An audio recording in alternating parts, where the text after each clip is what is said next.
I still remember the sound, that muffled thud that cut through the quiet of dawn. At first, I thought I was dreaming, but when I heard my little boy's voice, that trembling, half-awake sob, I knew it wasn't. I stumbled from the hallway, feet cold against the cracked wooden floor, and froze in the doorway. My mother's hand was wrapped around my son's arm, dragging him off the bed like he was a sack of laundry. Her nails dug into his skin as he whimpered, his tiny legs scrambling for the blanket. "Stop it!" I shouted, my voice catching. "He's just a child!" She didn't even flinch. Her hair was half-tied, robe hanging off her shoulder, eyes glowing with that familiar morning rage she saved for me, and now, apparently, for my son.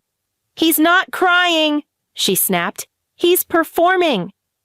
Please subscribe to our channel and tell us in comments from where are you watching this video. He was 7. Barely 7. Still clutching the toy truck he fell asleep with. His face was blotchy. Tears streaked through his cheeks, breath hitching between frightened hiccups. Mom threw the blanket aside and hit his legs with the back of her hand. "You wake the house up again with your whining," she hissed, "and I'll give you something to cry about." "Mom!" I rushed forward, grabbing her arm, but she spun on me so fast I almost lost my balance. "Don't you touch me," she spat. "You made him weak. You let him think crying gets him love. You're turning him into the same useless mess you are." Behind her, my father was sitting at the table, half hidden by the morning newspaper. His coffee steamed quietly beside him, and the chair creaked when he shifted his weight. He didn't even look up. "Dad," I called, my voice breaking. "Please, tell her to stop." He sighed, finally folding his paper. His eyes met mine, cold and bored. "Stop spoiling worthless trash," he said flatly, before taking another sip of coffee. I felt something inside me collapse, not the kind of break that screams, but the kind that sinks deep and quiet, the kind that leaves you hollow. My son crawled toward me, trembling, whispering, "Mommy, I didn't mean to," before she kicked the toy truck aside, the plastic snapping against the wall. "Get him out of my sight," she said, straightening her robe. "You raised a nuisance, not a boy."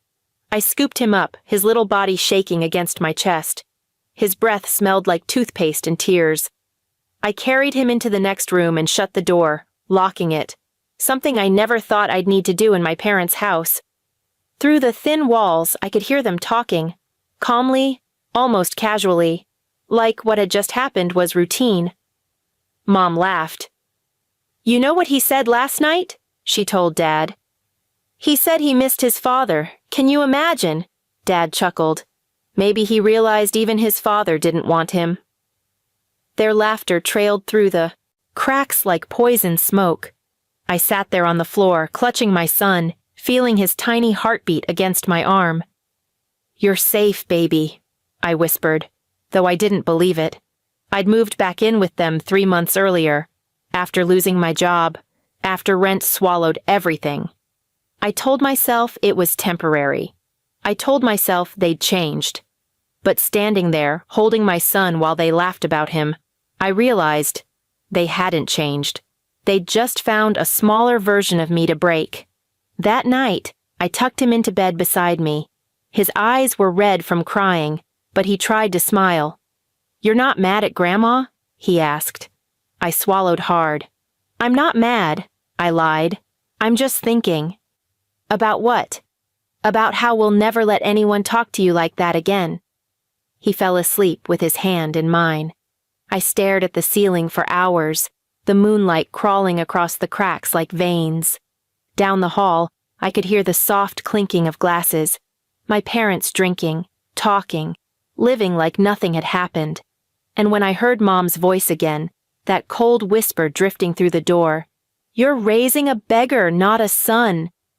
Something in me went very still. I didn't cry. I didn't yell. I just started making plans. Plans for silence. Plans for escape. Plans that, one day soon, would make them understand what it feels like to be worthless trash. It started with bread. Stale, mold-dotted bread tossed onto a plate like prison food. My mother slammed it down in front of my son with the same hand that used to strike me when I was his age. "Eat," she snapped, "or go hungry. I'm not your servant." He blinked at the plate, confused. "It smells bad," he whispered, wrinkling his nose. Before I could speak, my dad chuckled from across the table. "Well, that's what garbage eats, isn't it?" He didn't even look up from his phone. "If you want better, be better." My chest tightened. I reached for the plate, pushed it aside gently. "He's not eating that. I'll make him something else." Mom's mouth twisted. "You're too soft. That's why no man stays with you." That line again. Always that line. "Say it again," I said quietly. "What?" "Go on. Say it again. I want him to hear exactly how little you think of his mother." Her eyes flared. "Don't twist my words." "I'm not twisting anything. You said it. He's right here." I looked at my son. "Did you hear her, baby? That's what your grandmother thinks of your mom." His lip quivered, but he stayed silent. Dad set his phone down slowly. "Are we doing this again? This poor me, I'm the victim performance?" "I'm not performing," I said, standing. "I'm surviving." "Surviving?" Mom barked a laugh. "Under our roof? On our food?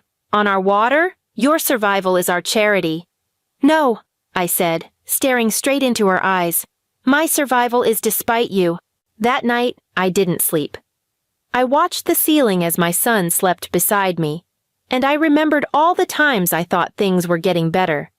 The birthday she actually called me. The time she said she was proud I'd finally gotten a degree. But all of it had strings. All of it came with a price. I started taking pictures. Of the bruises on my son's arm. Of the plate with moldy bread. Of the words she wrote on his school notebook. "Crybaby, stop lying." I didn't have a plan yet, but I had proof. And in the mornings, when they smiled at the neighbors and said we were one happy family, I smiled back and took mental notes. Mom helped at church. Dad fixed the local school's plumbing for free. To the outside world, they were saints. Inside, they were monsters with masks. One afternoon, I overheard them laughing in the kitchen again. I was walking past with laundry when I froze. "She's almost out of savings," Mom said. "Another month and she'll be begging us to keep the boy." Dad sipped something. "Maybe we should get custody. She's not stable. We could say she's neglecting him." My vision tunneled. "She won't fight back," Mom said. "She never has. She doesn't even have friends." "Exactly," Dad replied. "Just like we raised her." That night, I called an old friend, Jess, someone I hadn't spoken to in 3 years. "Please," I whispered into the phone. "I just need one thing. Somewhere to go for a few weeks. You don't even have to see me, just me and my son. We'll sleep on the floor." She didn't even pause. "Pack your things." That was the first time I cried in weeks. But I didn't leave right away. Not yet. Because something in me didn't just want escape. I wanted understanding. I wanted them to feel what they had made me feel my entire life. The very next morning, I came into the kitchen while they were drinking coffee, all relaxed and victorious. I sat down, calm, collected. "I've been thinking," I said. "Maybe I am too soft. Maybe you're right." Mom smirked. "Took you long enough." Dad folded his arms. "Well, there's hope for you yet." "I want to say thank you," I continued, "for raising me, for feeding us, for keeping us here." Mom leaned back, pleased with herself. "You're welcome, dear. It's about time you grew up." That night, I made pancakes with blueberries for my son and let him stay up past bedtime. We danced to an old song in the living room while they argued about the electricity bill in the other room. 2 nights later, I watched my mother pull him by the ear when he dropped a cup, and I said nothing, just watched. My son looked at me, confused. And that's when I knew he didn't just need escape. He needed closure, and I needed to show him the truth, not just of what we were running from, but who we really were running from. So I waited for the right moment. And when it came, I didn't run. I disappeared. The morning we left, the house was quiet. Too quiet. The kind of quiet that means danger. My son clung to me as I packed the last of his clothes in a small duffel bag. He didn't ask questions this time. He'd stopped asking weeks ago. I whispered, "Stay close to me, okay? Don't make a sound." But before we reached the door, Mom's voice sliced through the silence like a blade. "Where do you think you're going?" She stood in the kitchen doorway, robe cinched tight, coffee mug in hand. Dad leaned against the counter, unreadable. The smell of burnt toast hung in the air. "I'm leaving," I said. "We're leaving." Mom smiled faintly, like she'd been waiting for this. "You think you can just walk out? With him?" "Yes." She laughed, sharp and cruel. "Where will you go? You can't even afford to fix your own car. You'll be crawling back within a week." "Maybe," I said. "But I'd rather crawl free than walk under your roof." That wiped the smile off her face. Dad's voice came next, calm but heavy. "You'll regret this. The world doesn't want broken women with crying kids.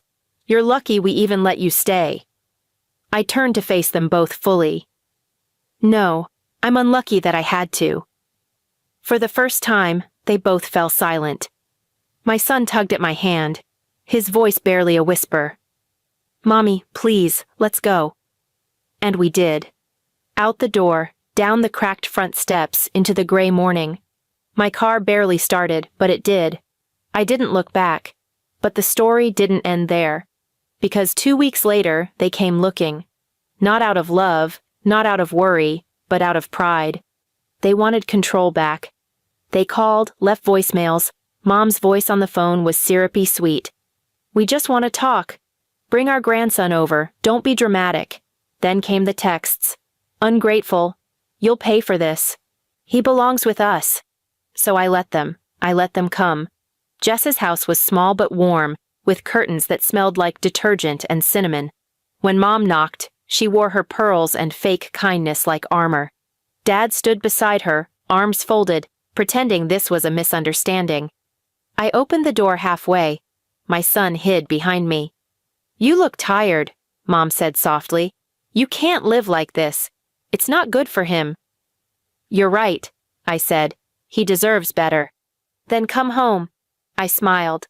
"Oh, I didn't mean your home." Her face twitched, eyes narrowing. That's when I stepped aside.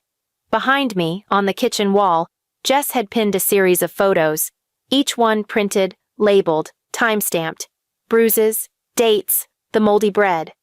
The scratches on my son's arm, every cruel word written down. And at the center, a voice recorder, already playing. Mom's voice, distorted but clear. "He's not crying, he's performing. You let him act like trash, and he'll grow up like trash." Dad's laugh followed. "Stop spoiling worthless. Garbage." Their faces drained. Jess stood behind me with folded arms. "You should probably go, and maybe call a lawyer before I do." Mom tried to speak, stammered something about jokes, context, family business. But the words stuck in her throat. Dad's voice broke first. "You think anyone's gonna believe you? You're nothing." I met his eyes. "I don't need anyone to believe me. I just need my son to remember what truth sounds like." He looked past me, at the boy clutching my hand. "You ungrateful—" "Don't finish that," I said. "You've said enough for a lifetime." They left without another word. That night, I sat with my son on Jess's porch. He watched the stars quietly, his head on my shoulder. "Are we safe now?" he asked. I nodded slowly. "Not yet, but safer than before."